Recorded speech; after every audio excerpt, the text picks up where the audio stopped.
ಬರದಿರೋ ನನ್ನ ಬಿಟ್ಟು ಯಾರೋ ಇಲ್ಲ ಇಂದು ನನಗೆ ಇಂದು ಮುಂದು ಬಿಟ್ಟೋ ಬೇಡ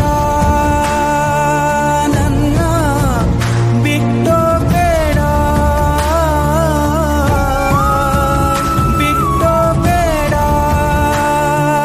ನನ್ನ ಬಿಟ್ಟೋ ಬೇಡ.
ಅರ್ಚನಾ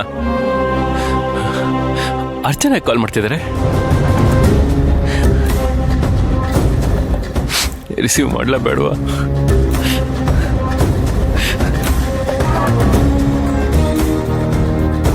ಹಲೋ ಸುಶಾಂತ್, ಏನು ಎಲ್ಲೋ ಟೂರ್ಗ್ ಹೋಗಿದ್ದೀರಂತೆ? ಅಪ್ಪ ಮಗ ಇಬ್ರು ಯಾರಿಗೂ ಹೇಳ್ದೆ ಕೇಳ್ದೆ. ಅದ್ರಲ್ಲೂ ನನಗೂ ಒಂದ್ ಮಾತು ಹೇಳ್ದೆ ಹೋಗಿದ್ದೀರ ನೋಡಿ. ಸುಳ್ಳು, ಎಲ್ಲ ಸುಳ್ಳು. ಸುಳ್ಳ? ಅರ್ಚನಾ, ನಾನು ರಾಘವ್ನ ಟೂರ್ಗೆ ಅಂತ ಎಲ್ಲೂ ಕರ್ಕೊಂಬಂದಿಲ್ಲ.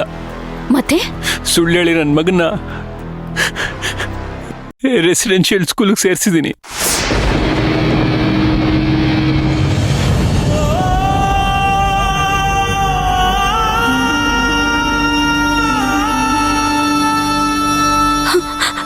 ಸುಶಾಂತ್, ಏನ್ ಹೇಳ್ತಿದ್ದೀರ ಸುಶಾಂತ್?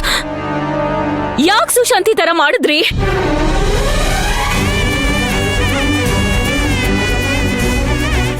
ರಾಘವ್ನ ಹಾಸ್ಟೆಲ್ಗೆ ಸೇರ್ಸೋ ಅಂತದ್ ಏನಾಗಿತ್ತೀಗ? ಇಲ್ಲ ಅರ್ಚನಾ, ರಾಘವ್ ಸುತ್ತಮುತ್ತ ಒಂದಷ್ಟು ಸಮಸ್ಯೆಗಳು ಹುಟ್ಕೊಂತ ಇವೆ. ಅದು ಅವನಿಗೂ ಒಳ್ಳೇದಾಗ್ತಿಲ್ಲ, ಸುತ್ತ ಇರೋ ನಮಗೂ ಎಲ್ರಿಗೂ ಕಷ್ಟ ಆಗ್ತಿದೆ. ವೀರಣ್ಣ ಅವ್ರಿಗೆ ನಿಮ್ಮನ್ನೆಲ್ಲಿ ಕಳ್ಕೊತೀನಿ ಅನ್ನೋ ಬೇಜಾರಾಗ್ತಿದೆ.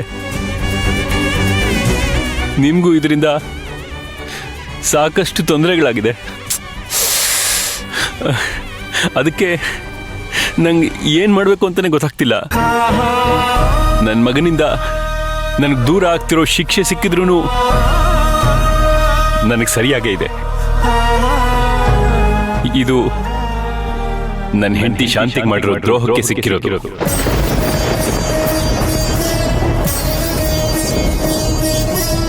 ಆದರೆ ಆ ಶಿಕ್ಷೆ ನನಗೆ ಮಾತ್ರ ಸಿಕ್ಕಿದ್ರೆ ಒಳ್ಳೇದಿತ್ತು. ಆದರೆ ನನ್ನ ಮಗಂಗೆ ರಾಘವ್ಗೆ ಈ ಶಿಕ್ಷೆ ಆಗ್ತಿರೋದು ನಂಗೆ ಸಹಿಸ್ಕೊಳಕ್ಕಾಗ್ತಿಲ್ಲ. ಅರ್ಚನಾ.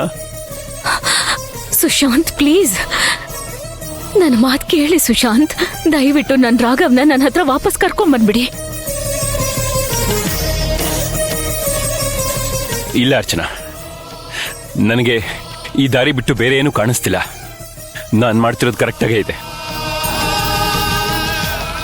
ಸಾರಿ. ಅಲ್ಲ ಸುಶಾಂತ್, ನನ್ನ ಮಾತು. ಸುಶಾಂತ್,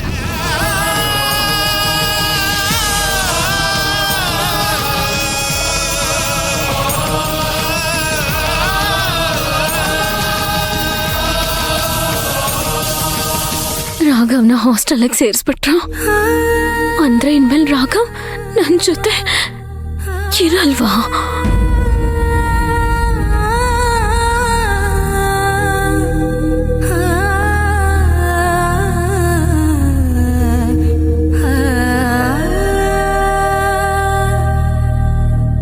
ಇಷ್ಟು ದಿನ ಯಾವ ಮಗುಗೋಸ್ಕರ